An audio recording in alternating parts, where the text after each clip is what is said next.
Hi అండి, నమస్తే. Welcome to Shashi home talks. ఊరి నుంచి వచ్చేసారా? పండగ రోజులన్నీ అయిపోయాయి కదండి, ఇంకా రొటీన్లో పడిపోవాల్సిందే.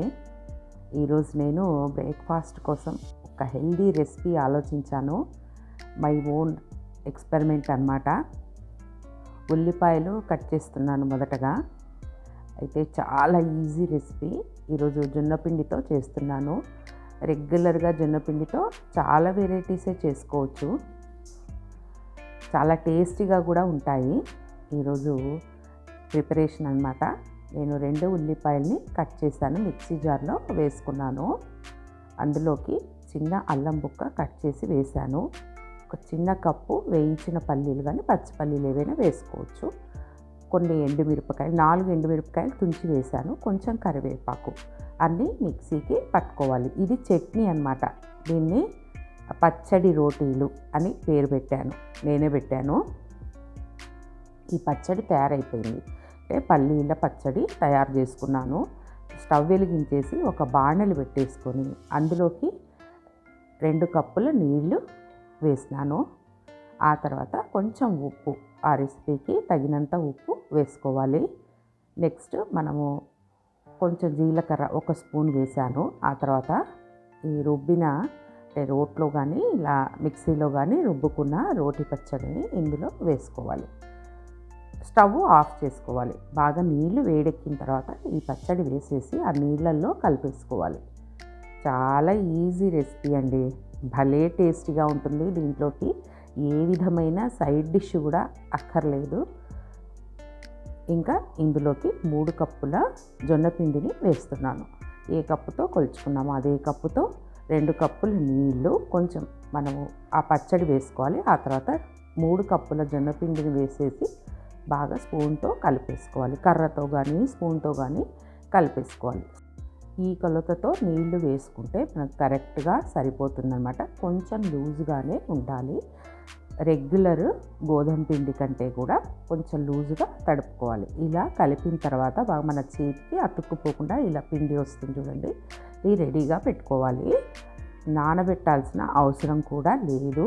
జొన్న రొట్టెలు మనం చేసుకుంటూ ఉంటాం కదా, ఇలా కూడా అప్పుడప్పుడు చేస్తూ ఉండండి. చాలా ఈజీ రెసిపీ అన్నమాట. ఇప్పుడు ఒక బాణలి తీసుకొని, ఇది ఇనుప బాణలి, అందులోకి 2 స్పూన్స్ నూనె వేసేసి బాగా ఆ బాణలికంతా పట్టించుకోవాలి. పట్టించిన తర్వాత తగు మాత్రం పిండి ముద్ద తీసుకొని మనం బాగా వేళ్ళతో బాగా మొత్తము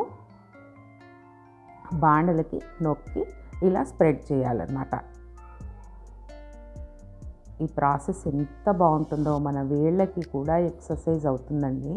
టక టక టక టక పెట్టేసుకోవచ్చు. నేను ఈరోజు బాణళ్ళకే పెడుతున్నాను. ఇలా కాకుండా పెన్నాలకు కూడా పెట్టుకోవచ్చు. బాగా మందం అల్యూమినియం బాణళ్ళకు కూడా పెడుతూ ఉంటారు.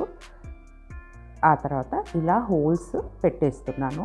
ఆ నూనె అంతా ఈక్వల్గా స్ప్రెడ్ అయిపోయి బాగా కాలుతుందనమాట. ఇప్పుడు తుంచిన కరివేపాకును అలా అలా పైన చల్లేసి నొక్కేసాను అనమాట. చూడ్డానికి చాలా చాలా అద్భుతంగా ఉంటుంది, కనువిందు చేస్తుంది అనమాట ఈ రెసిపీ. తినడానికి కూడా మహాద్భుతంగా ఉంటుంది. లో టు మీడియం ఫ్లేమ్లో అలా తిప్పుతూ తిప్పుతూ కాల్చుకోవాలి.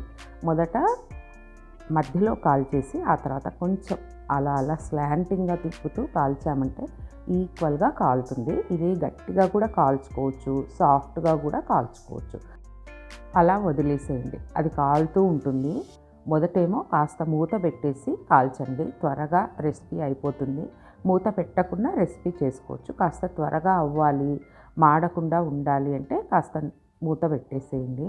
కొంతమంది కరకరలాడుతూ ఇష్టపడతారనమాట. మా ఇంట్లోనేమో సాఫ్ట్గా కావాలి అంటారు. అది అవుతూ ఉంది. ఇంకొక బాణలికి మరొక స్పూన్ నూనె వేసేసి ఇంకొక చిన్న ఈ పచ్చడి రొట్టెని తయారు చేస్తున్నాను.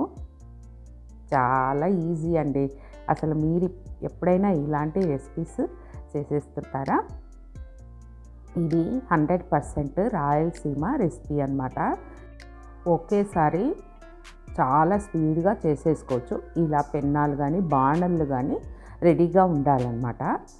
3 స్టవ్లు ఉంటే 3 స్టవ్లో, 4 స్టవ్లు ఉంటే 4 స్టవ్లో ఒకేసారి చేసేసుకోవచ్చు. పిండి ప్రిపరేషన్ కూడా ఎక్కువ సమయం పట్టదు. ఇలా ఒకటి కాలిన తర్వాత ఇంకొకటి మనము అలా చేస్తూ ఉంటే త్వరగా అయిపోతాయి. అది ఆ పక్క స్టవ్లోకి మార్చేసాను, ఈ పక్క పెట్టేశాను. అది కాస్త కాలిన తర్వాత మనం గరిటెతో అలా అంటే లేస్తుందా లేదా మనకు అర్థమవుతుందనమాట.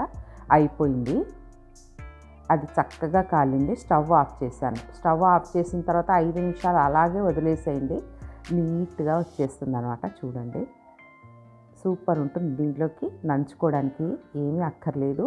చిన్నపిల్లలకి తేనె నంచి పెట్టండి, లేకపోతే బెల్లము ఆ తర్వాత నెయ్యి 2 కలిపి పెట్టండి.